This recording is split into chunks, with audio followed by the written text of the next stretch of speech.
पूर्णमादाः पूर्णमिदं पूर्णात् पूर्णमुदच्यते पूर्णस्य पूर्णमादाय पूर्णमेवावशिष्यते ॐ शान्ति शान्ति शान्तिः श्रुतिस्मृतिपुराणानाम् आलयं करुणालयं नमामि भगवत्पादं शङ्करं लोकशङ्करं शङ्करं शङ्कराचार्यं केशवं बादरायणं सूत्रभाष्यकृतौ वन्दे भगवन्तौ पुनः पुनः ईश्वरो गुरुरात्मेति मूर्तिभेदविभागिने व्योमवद्व्याप्तदेहाय दक्षिणामूर्तये नमः।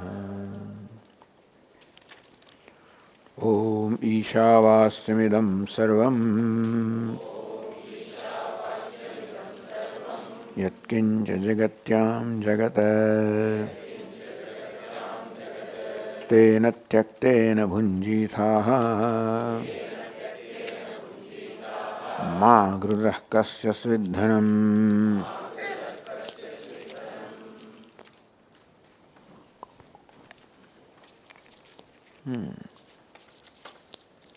ये गुबार की राख नहीं है साहब।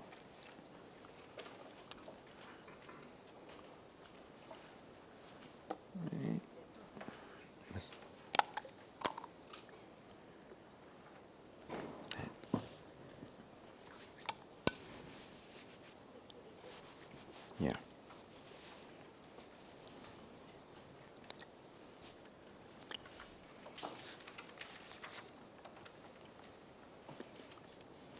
Idam sarvam yat kinchit jagatyam prasivyam jagat. Whatever there is here in this universe, which is called jagat, which is changing, yat kincha, whatever it is, without any exception, svena, atmana, ishena, achhadaniyam, jnatavyam. The literal meaning is it should be covered. But what amounts to saying is that it should be known. Isha means Ishena, as Ishvara. Atmana, as Atma. The most important is that Ishvara is to be known as my very self. Because that is what resolves everything in my mind.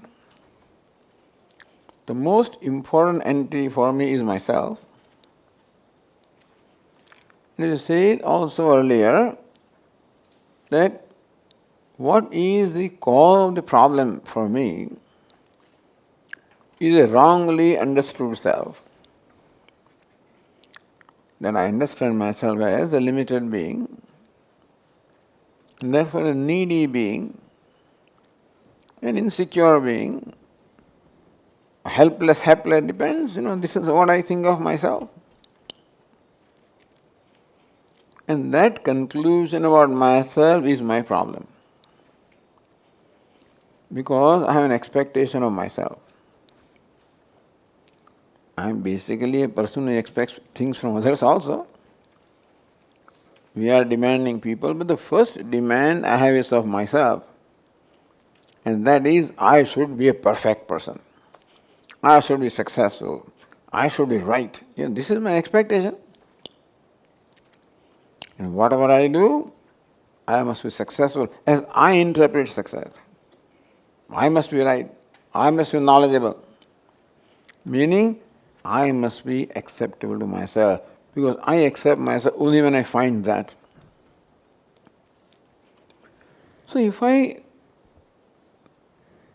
pay attention to what am I expecting from myself, every moment there is an expectation I have of myself. That should be so. There is an ideal I as I have, which is my expectation of myself. And therefore a constant evaluation of myself, whether am I able to live up to my own expectation or not. So when I dwell upon what is it that I am expecting of myself, when will I find that I am all right in my own perception? What is important is my perception of myself. Even the whole world tells me you are wonderful, Swamiji, I don't think the world knows what I am. Because I have my own perception of who I am. And what the world says may help me a moment or so. Ultimately I come back to what? So I have to transform my perception of myself. And the transformation is not by willing, that is, I am Brahman. That doesn't work. I have to do whatever is required so that Brahman, which is myself becomes manifest as Brahman. You follow? Esha sarveshu bhuteshu gudotmana prakashate. Kathopanishad says that the Atma is very much there, na prakashate, does not shine as Brahman. The Atma shines. But as what? As a Jivatma, as a limited self. And therefore we have to make it shine as Brahman. So that is what we have to do. That is the work that we do. If it's our mind, first of all Antahakana Shuddhi and then this Vichara. So thus when I dwell upon what it is that I expect from myself, I'll find that I expect myself to be Ishvara. Nothing, no less.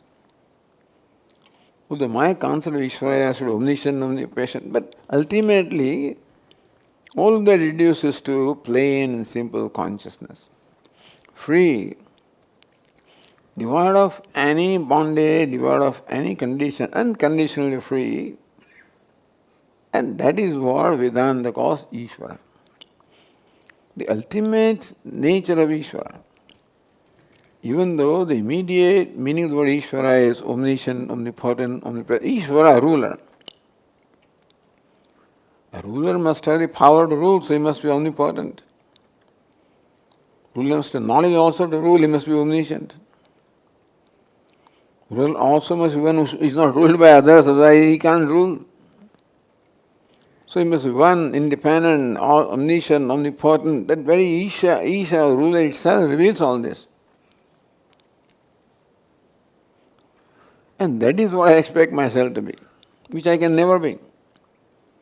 Because that omniscience, all of that in Ishvara also are at the level of the Upadi of Ishvara, which is Maya.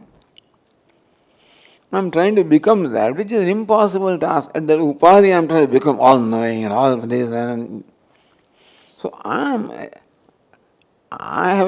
at a pursuit or at a step which is impossible to achieve. What I am seeking of myself is impossible to achieve. Cannot be omniscient. Cannot be omnipotent. I can be powerful, but not all powerful. Knowledgeable, not all knowledgeable. So this tells us how to resolve this problem. How to find myself acceptable to what I am, how to discover satisfaction from myself. That will happen when I see myself as Ishvara. And so Upanishad says that Ishvara is ultimately resolved to Sarvatma, the self of all. And when he is self of all, he must be the most common denominator. When gold is the self of all the ornaments, it is the most common denominator of all the ornaments. It has to be Nirvishesha. In all the Vishesha, like Bengal has a Vishesha, it is a name, form, function. And every ornament has its own name, form and function. For gold to be self of all, it must be devoid of all those attributes. So Atma of all must be Nirvishesha. So I will find the same satisfaction from myself when I discover myself Nirvishesha as I would find when I discover myself as all Visheshas. That, this is what Upanishad tells me. You don't have to acquire all the Visheshas. Give up all the Visheshas and you find that you are complete, you are perfect. Therefore, Asvena Atmana Ishena. Ishvara is my own Atma, Pratyeka Atma. Aham evedam sarvam, I am alone Paramatma, I am alone all of this, I am the self of all, which is the reality. Not I as I take myself to be. Not the limited ego that I take myself, that is not self of all. That's why that what I call Atma self has also to be inquired into. To discover that, yes, we said yesterday, now I take myself to be a speaker, then hearer, then speaker, walker, eater, etc. What is the common denominator of all? These are all roles. Speaker is a role, walker is a role, eater is a role. That I am, no doubt, but not confined to that. I am the one that informs all the roles, pervades all the roles. What is most common in all the roles, that has to be nirvishesha. And thus, the one that is I, who is Atma of this upadhi, is equally Atma of all the upadhis. Iti aham evedam sarvam iti paramatha satya. This is the paramadik satya about myself. Then automatically this happens when I let go or find that this sense of limitedness is not right. So there is limitedness somewhere, not where I take it to be. There is limitedness in body, mind, in upadhi, in costume, not where I take it to be, not in the self. So that is called giving up. Anutam. The upadhi is anutam, meaning not Atma. And this body also, vigrahendriya pranadhitamaha nahameka sat tat jadam isat, Ramana Maharshi says. Vigraha means body, indriya, sense organs, pranadi prana. I quote this a simple verse of Atma or Atma Viveka, Dhi, buddhi, tama, ignorance, all of this I am not. I am a one. There are many. I am Sat. There are Sat. I am Chit. There are Chit. I am witness. There are witnessed. In this manner I will discover myself. This is when I will discover that I am not only the self of this upadhi, I am equally the self of all upadhis, because everything even is a costume. What I perceive is the costume. Today I identify with the costume, but then what I am perceiving is costume, and just as I am the self in this costume, each one is self in that costume, and there is no vishesha or distinction in the self. All distinctions are in the costumes. All visheshas, distinctions are costume. The body, mind, sense complex, one is different from the other. But the one manifesting through that costume, this requires real dispassion. To give up identification with this costume, the sense of I-ness is a tremendous dispassion. To be objective with this body is body, mind is mind. I am the indweller of the body, I am the witness of the mind. Mind is my instrument, body is my dwelling place. It's the reality. To see this is called being objective. Not that I start hating the body, I love that, but still it's not I. I love my phone, or cell phone also, and computer also. I don't call them I. I take care of them also. Not that because cell phone is not I, therefore I ignore it. I take care of it. They say, Swami, you are not the body. Why are you so concerned about the body? That is what people did. In the beginning, they listened to Vedanta talks from Swamis and, so this, I am not the body. This person fell ill. I am not the body. You are not the body, but body is the instrument, and therefore you take care of it. You are not your car, you are not your fountain pen also. It doesn't mean that you will not keep it clean. So I am not the body, not rejecting the body, not hating the body, not looking down upon the body, respecting the body for what it is.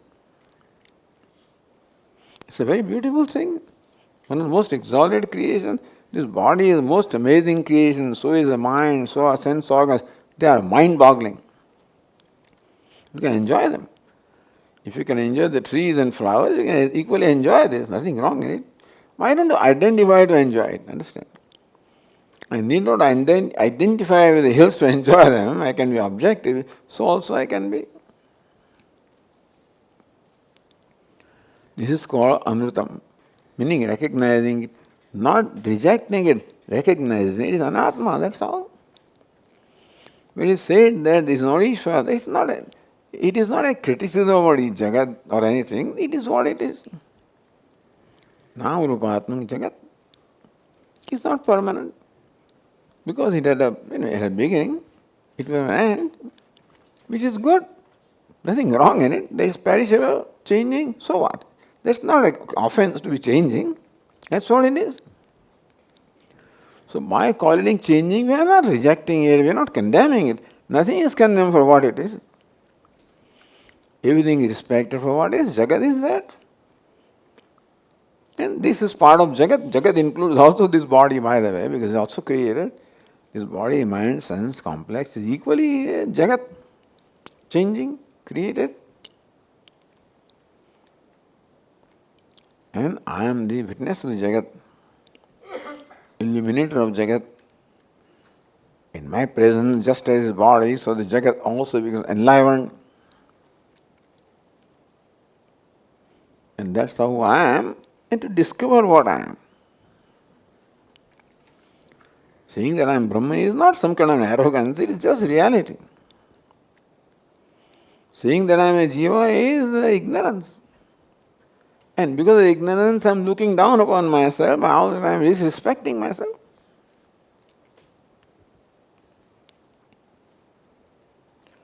And as we said further yesterday, that now this knowledge, tena tyaktena bhunjitaha, palayataha, protect this knowledge by, so tyaktena, grammatically, Bhashyakara changes to tyagena.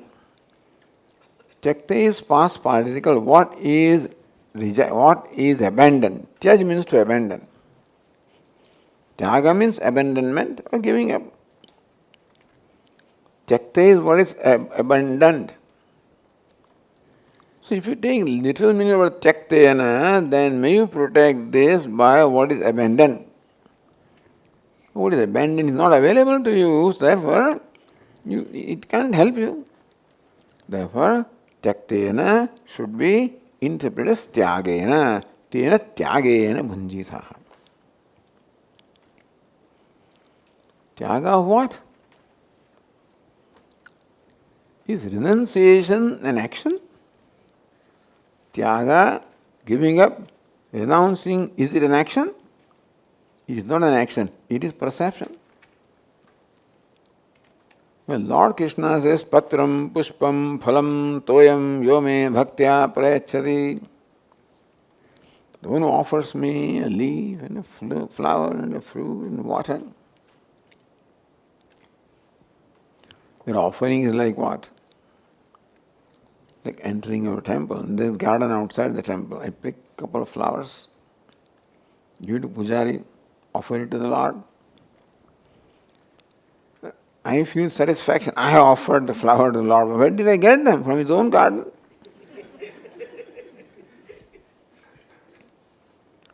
So Lord Krishna has offered me, recognize that it all belongs to Ishvara. Offering means you falsely have ownership of this. Give up the ownership. Offering flower is recognizing that flower belongs to Ishvara to begin with. And so what is to be given up is ownership of the flower. Tena tyaktena tyagena. Tyaga is not something that really belongs to me. Tyaga of something that I think belongs to me. I think this body, mind, etc. belongs to me. And when I identify with them, there is a sense of smallness, sense of inadequacy. So naturally there is a desire to become adequate. I cannot, see, I and inadequacy cannot accept be acceptable. I cannot accept myself as inadequate. I don't mind inadequacy elsewhere, understand? And no problem with that. Not even death I have problem. I have problem only when I am connected, not otherwise. A lot of deaths happen. The war is going on, a lot of things have turned pages. What is the score today? Every day we give score in America. So many Americans died today. And they never bothered about how many Iraq people died, how Afghans died. They didn't bother. 3 Americans died. 4 Americans died. 4,000 Afghanis, they don't care for that. They keep on writing names. They should, not that it is not. But then nobody even takes into account how many people from Iraq were killed and how many from Afghanistan were killed, etc. Who cares? I am not connected. American, I am connected because I am an American. And then I am connected. So that matters to me. Those things don't matter to me. Meaning what matters to me is myself. Or something else matters when it gets connected to me, not otherwise. Therefore, what matters to me is myself. When I find myself inadequate, I want to be adequate because I can't accept an inadequate I. Therefore, desire to be adequate. That's how the avidya, kama, from ignorance of self. What is ignorance? Superimposing the idea of inadequacy on myself, limitedness upon myself. So I do that. And then I say, I'm inadequate. I want to become adequate. So desire is one desire. What is to be adequate? Even though desires may appear to be many, the desire behind all the desires is to be adequate, one desire. To be free from limitation.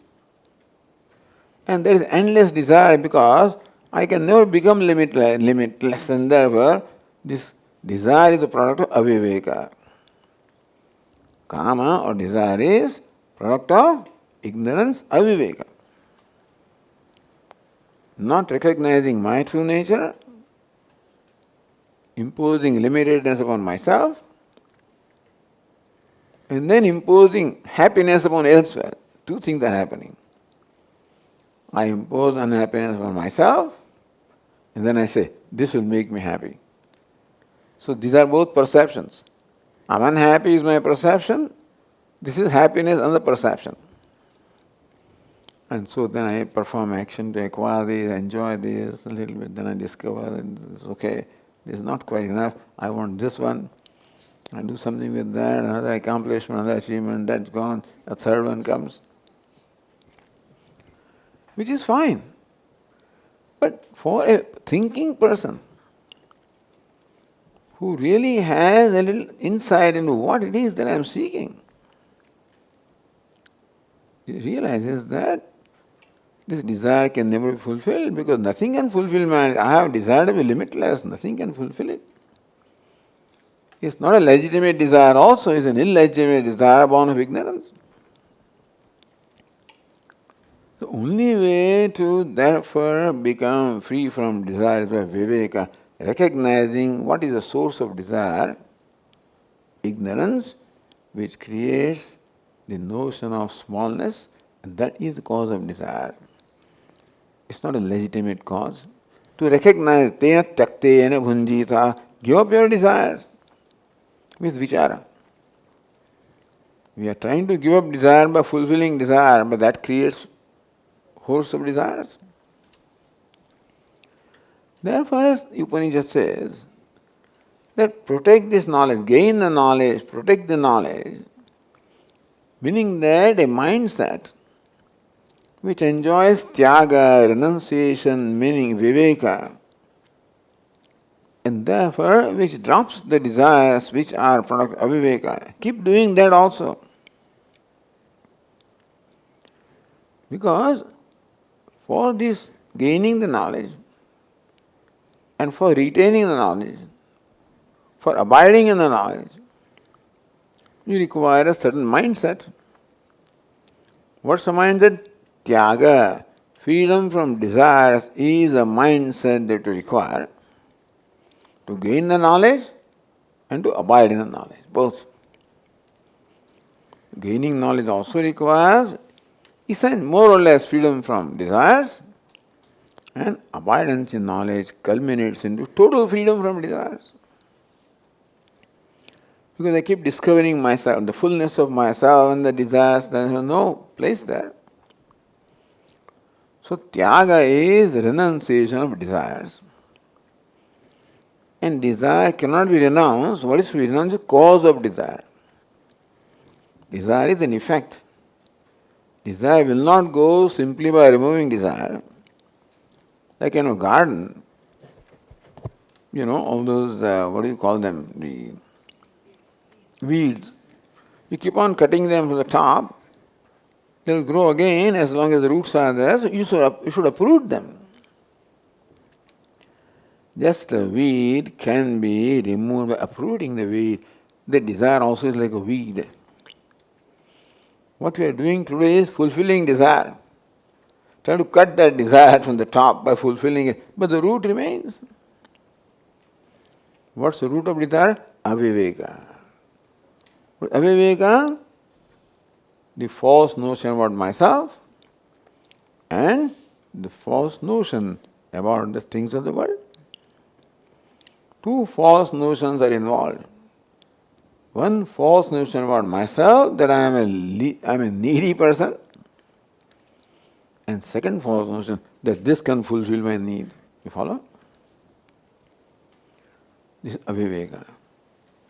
Therefore, while you are pursuing knowledge, and while you want also a settlement in knowledge, sthirata in the knowledge, abidance in knowledge,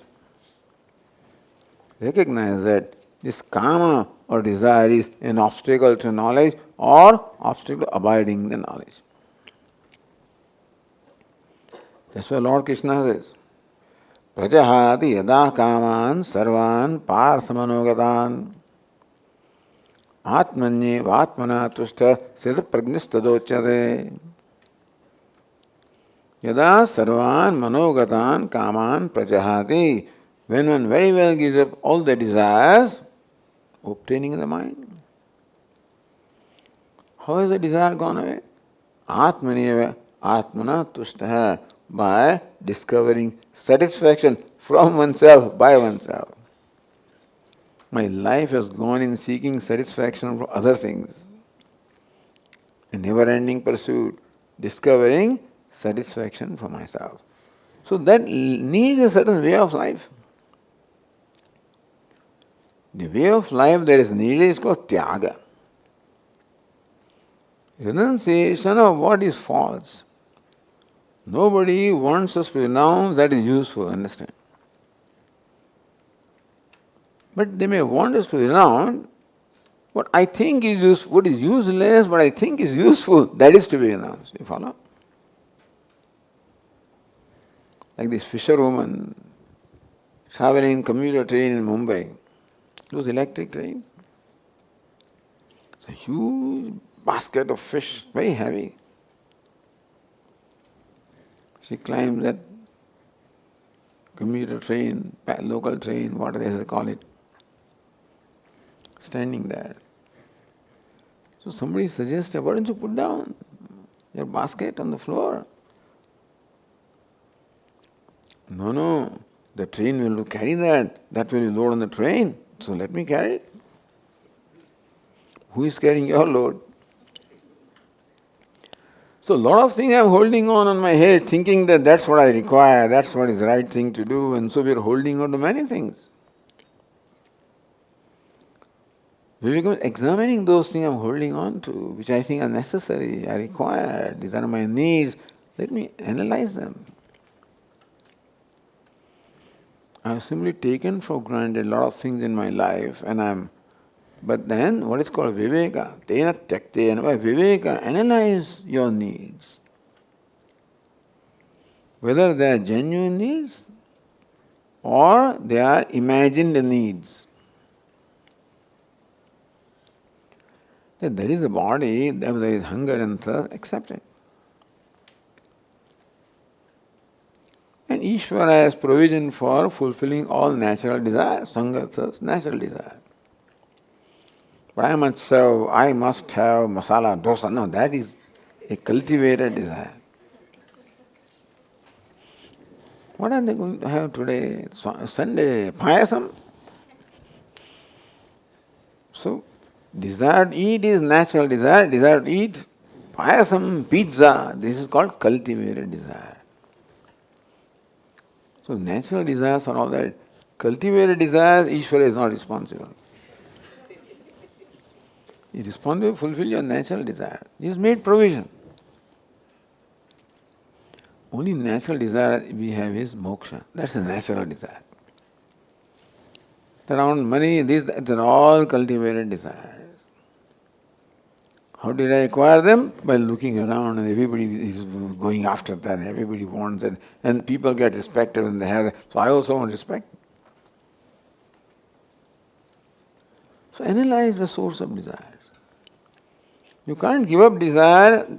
So tena takte, by recognizing the falseness of desire, how desire arises from a false notion of myself, how it also is accompanied by a false notion of the things of the world, and how therefore it cannot accomplish what I hope to accomplish through fulfilling desire. First of all, a desire arises from a false notion of myself that I'm a needy person. Secondly, second part, it is from the false notion of this thing that it can fulfill, can make me happy. So recognize this. And that's how by viveka let go of the desire. Today I am trying to become free from desire by fulfilling them. Recognize the source of desire. Aviveka is the source of desire by viveka. So this viveka has to be constantly done. Just atmana, this viveka also has to be done in the mind, so the mind has to be made free from desire. And then Bhashyakara would say, when you don't have desire, then there is no need to do anything.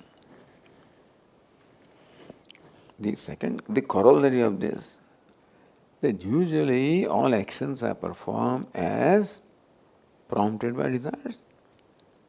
I want this, I want this, I want this. In the olden days, Pujya Swamiji was very fond of saying this, that a common Shruti is going on, the drone behind the musician. What is it? I want, I want, I want, I want, I want. The different ragas are there, so different ragas are there of I want this, I want that, etc. When one raga is over, then that drone is heard, then I want is heard again, then something else. But this is by default. That is why it requires looking into. Bhagavan has given a lot of things, but he has given this also. He has also given us a problem, looks like. Why did he give the desire? Why this kind of false notion? He alone knows. But that's what that is what impels this world.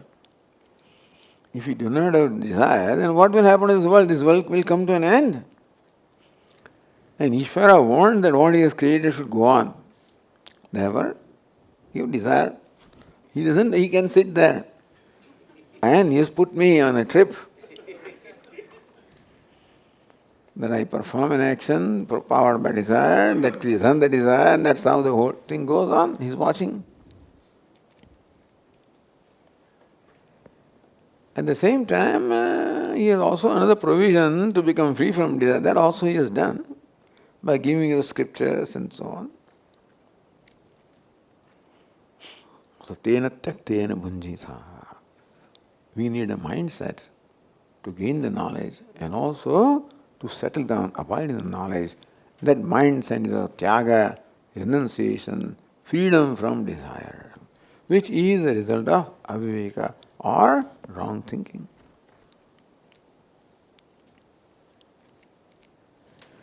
And then next question is, since all actions are prompted by desire, if you have no desire, so action has its root in desire. If desire is given up, then action has no role to play. Now, we are if we address the very desire which is the cause of action, avidya, kama, karma. So you will find that every karma or every action is preceded by desire. If we resolve the desire by viveka, then karma has no role to play, is it not so? In that case, karma also can be given up. By karma is meant the responsibility is to be given up. Because responsibility had a role in my life so far of creating a maturity in me by giving me a mind which can do this viveka. The purpose of performing duties was so that my mind becomes mature to do this viveka, to deliberate upon things, to understand the nature of desire, the source of desire, etc. So karma has done its role. If there are no desires now, then there is no need for karma also. So karma can also be given up. So tyaga means resolving or giving up desires by viveka, and tyaga then also means giving up karma or duty. This is the traditional sense of Bhashyakara that I am explaining. We have to take it to the extent that it works with us. But this is a theoretical scenario of a mumukshu or a seeker of moksha. The only desire left is mumuksha or desire for moksha. The desire resolves again another viveka. That when my mind comes up with a desire or a need, what is the real need?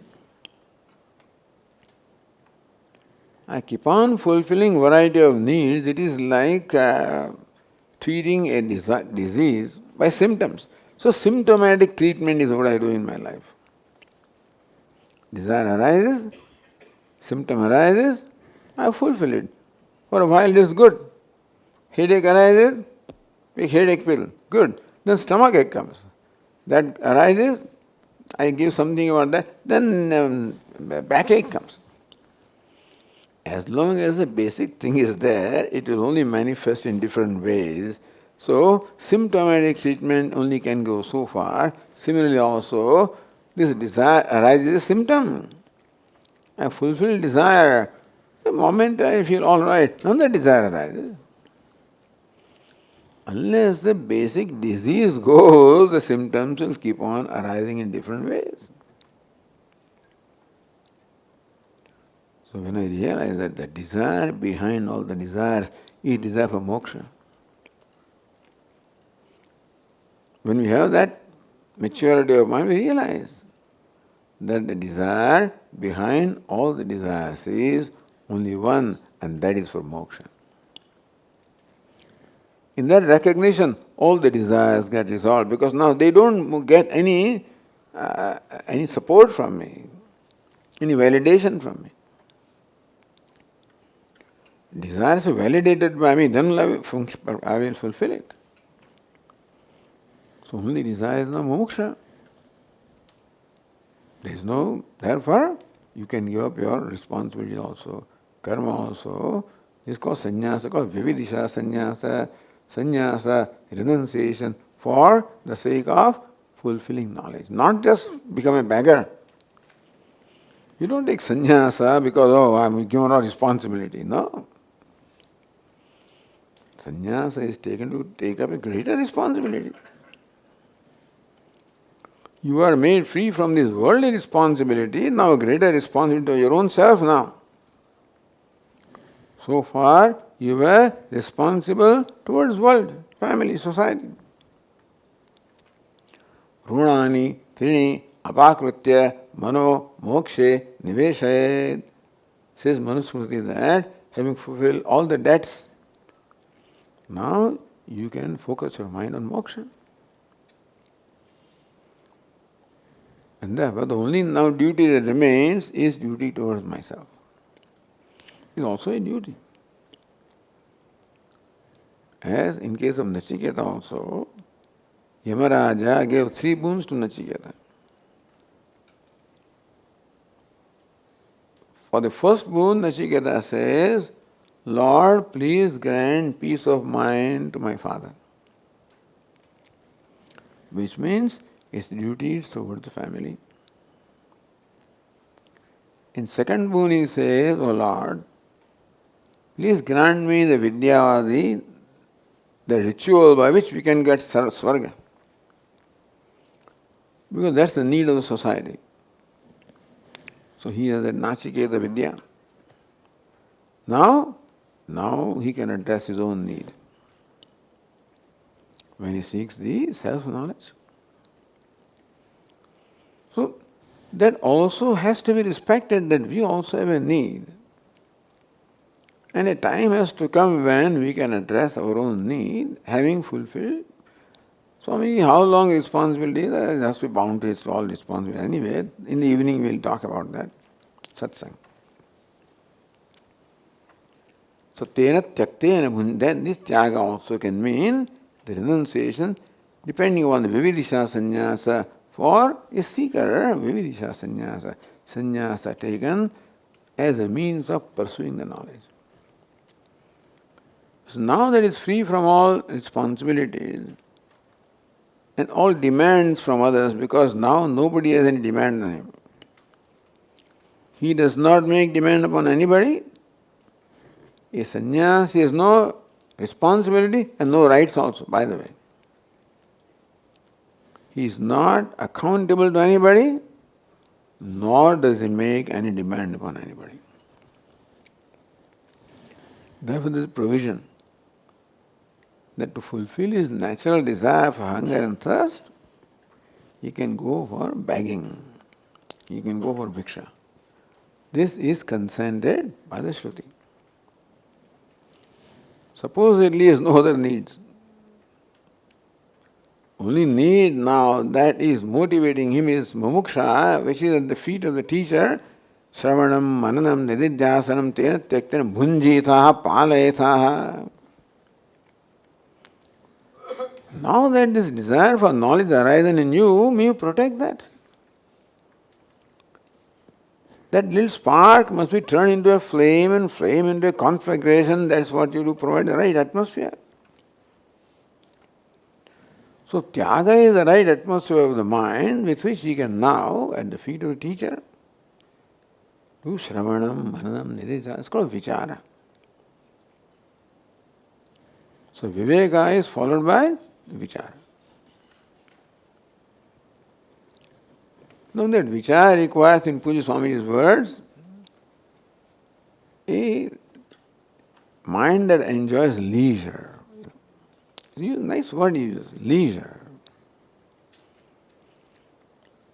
Then only you can, when listening to teacher, leisure of the mind. Nothing, well, what's happening at home and what is there in my room and a lot of things bother us.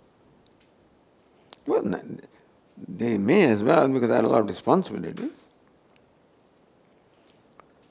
And therefore, the purpose of becoming irresponsible is not to become an irresponsible person. Is only to allow the mind to enjoy the leisure when now it is not bothered with the demand of fulfilling responsibilities. This provision is there in our scriptures. When you gain this maturity, now all you need is moksha and knowledge, then you can take up this lifestyle which is conducive to pursuing the knowledge. The lifestyle should be conducive to the pursuit that I have undertaken. So this will not apply to a grihastha or a family person who has responsibilities. His lifestyle is to fulfill those responsibilities. Now here is a person who doesn't need and who doesn't demand anything, does not need anything. In that case, that set of mind, meaning free from desires and desires and demands. When we are in a non-demanding mind, then there is a provision that you can take to lifestyle of sannyasa, where you have the leisure to pursue the knowledge by shravanam, mananam, dhyasanam. Then cell phones won't help. You meditate, your phone, some ring comes. So, freedom from that. The Puja Swamiji created a Gurukulam for that purpose, in Sailasbag also. That time, of course, there was no internet. There was no cell phones. So people were supposed to be free from all their responsibilities, etc. And the phone was also scarce that time. In Sailasbag, mostly connections won't come. Here also, in Anekatti also. You find a place where these things are not possible.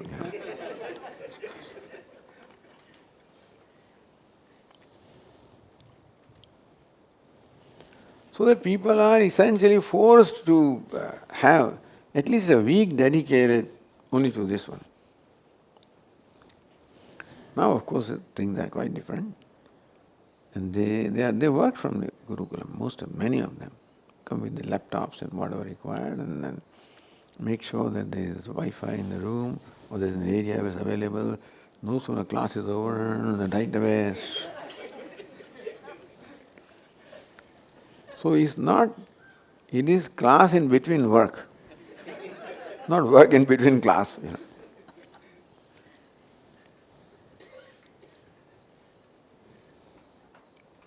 But the idea is you are supposed to have leisure of mind.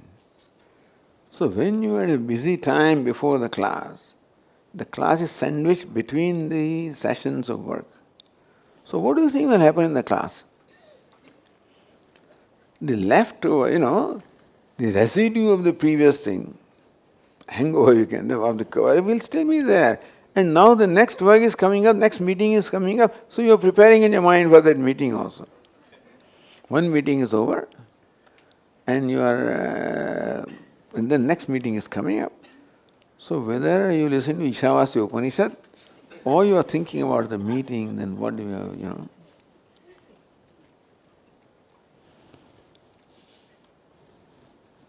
So this sannyasa was, in those days, a lifestyle consented by the scripture to allow this aspirant the kind of environment, not only external environment also, but the inner environment. External environment, like here, like Gurukulam. Internal environment, by way of sannyasa. Tena tyaktena bhunjitha. So pursuit of this knowledge also requires that it be accompanied with the mindset that is called sannyasa, renunciation. Meaning that it is truly given up all its connections and is available to this. Having said that, then says, Ma gruddaha kasya svidhanam. Very interesting. Now, it's hard to find connection of this sentence with the previous ones. But anyway, what's the fourth sentence? Ma gruddaha kasya svidhanam. Ma grudaha grudim ma kuryat. So, may you not covet. May you not, grudi comes from the gida, means a vulture. A vulture flies high, but its sight is always on the earth. Vulture is flying high, sight is always on the meat which is on the earth. See, we may be flying high, all right, but the sight is where? Upon some temptations are, there may be samskaras. I don't know what's the reason for saying this here. After having discussed what we did now, say, don't covet anybody's wealth. But since it is said, I guess there may be a possibility. Even though I have physically given up everything, there may be samskara still left over in my mind. Vishayaha vinivartante niraharasya dehina rasavarjam rasopyasya. Lord Krishna says that by creating distance with objects of pleasure, you create distance with the object, but then the temptation or the fascination for them may still remain in your mind. Now, surely there is no overt or evident fascination in the mind of the sannyasi. Otherwise he would not have given up. It's likely that some samskaras are there. And therefore, unfortunately, more often than not, we grow a sense of deprivation. Some kind of sense of deprivation also is there. When we go to school, you come from a given family where you have one notebook and your neighbor, the child comes from a rich family and big notebook and big pencil, big pen and he just packs of paper and this and that. You can see that, well, look at this, how lucky he is. You can buy candies and buy this and you don't have anything. It's likely that thus as you grow up in your life, there are always people who are more provided than you are. Then he can go to movies once a week or as often as he wants. I can go to movies once a year or twice a year. So, maybe samskaras of the deprivation that I felt those days are still there. It's likely that when I see other people enjoying, maybe those may come back. Some possibility.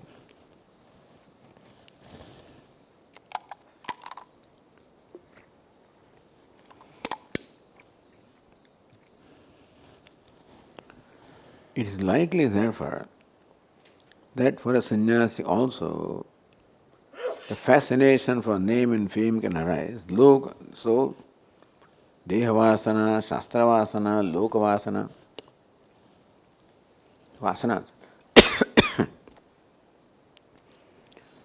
So, attachment for Deha, attachment for Shastra. Shastra means scholarship. Attachment for name and fame. They're basic human things. Although he has Viveka, he has given up, it is likely that these things are not resolved. There may be unresolved samskaras in there, where an unmanifest or unrecognized fascination may be there for name or fame or for power, for wealth. What you wanted and did not get, or what you never thought, but then what you did not experience. You may not have wanted it, but now it's possible that those kind of things can come back. The sense of deprivation that may be stored in your mind may come up and may create, therefore, a temptation for the worldly things. So dhanam stands for any worldly person. It doesn't not only mean money. It can mean fame, recognition,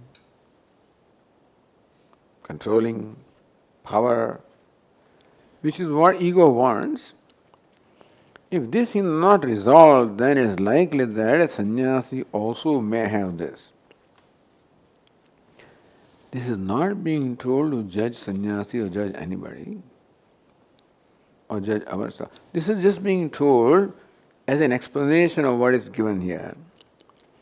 How to make out the sense of this. Mahagrudha Kasya, having talked about Brahma Vidya, now don't covet anybody's wealth. So we have to make, therefore there must be a reason, I guess. The Tikakaras try to give reasons.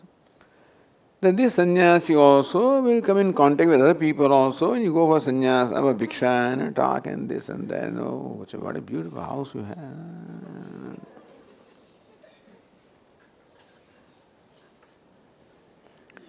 So that may not affect, but if there is some sense of deprivation, I grew up in a very poor place, a middle place, and then, so it is likely that some unresolved needs may manifest,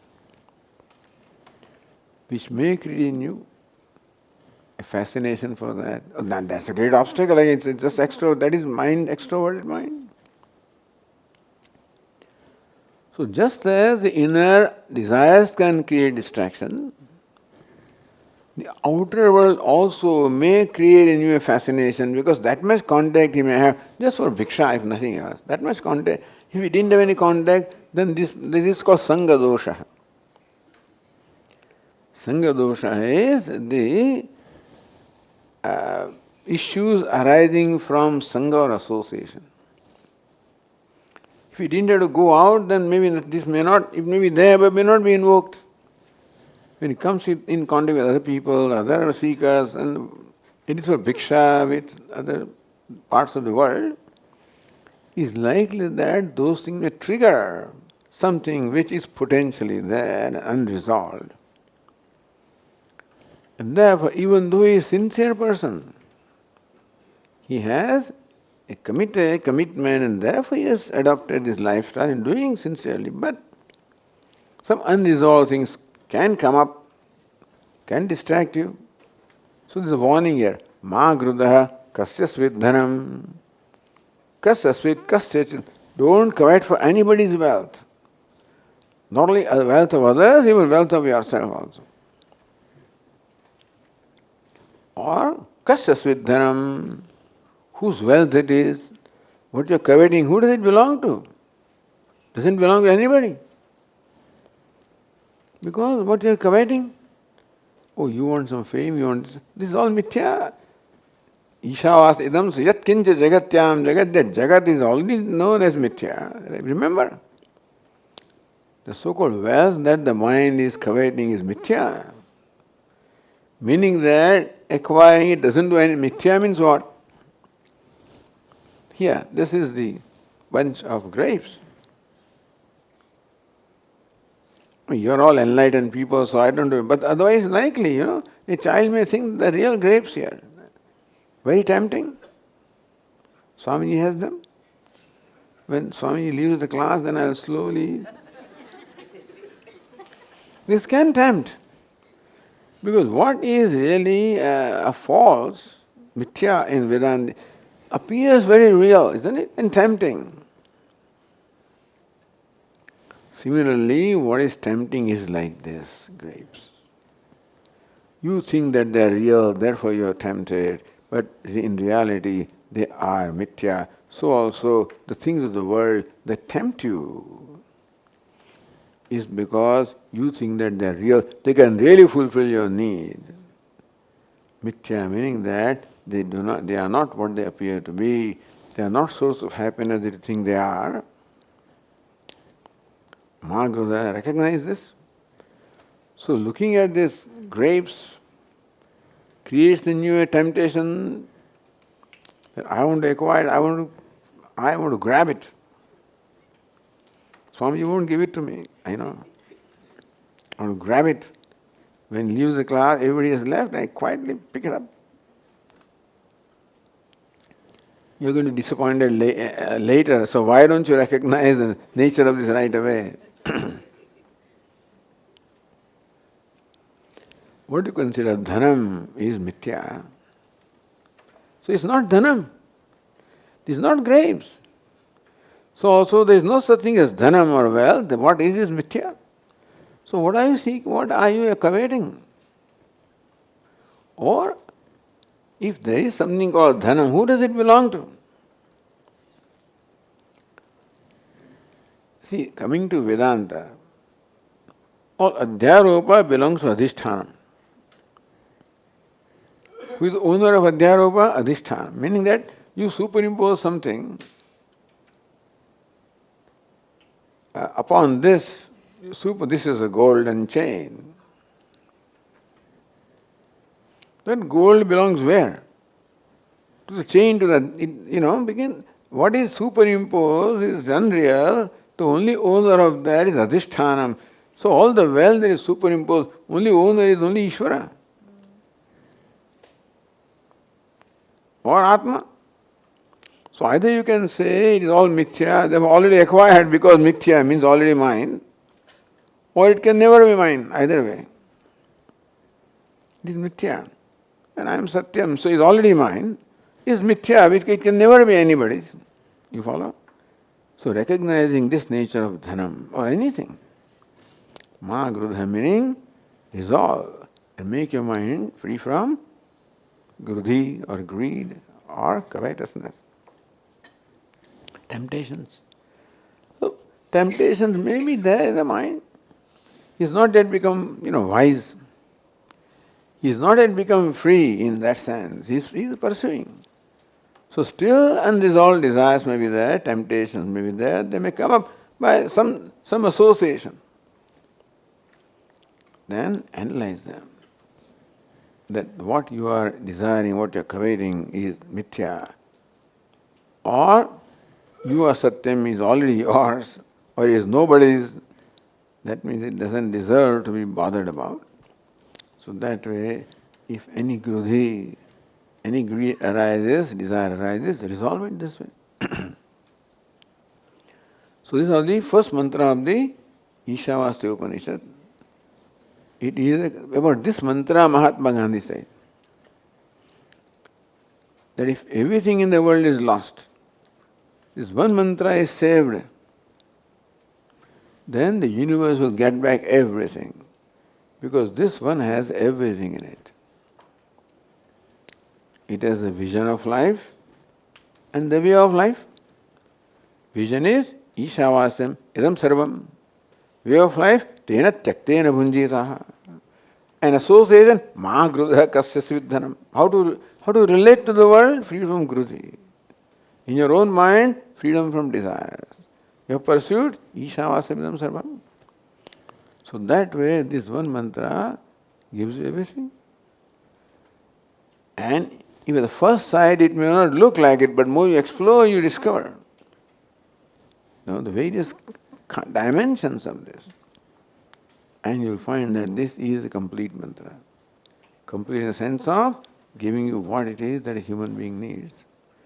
I guess in that sense, Mahatma Gandhi is said to have said, he said that if everything is lost, but this one mantra is saved, the humankind will be saved again. Om. Om Purnamadah Purnamidam Purnat Purnamudachyate Purnasya Purnamadaya Purnameva Vasishyate.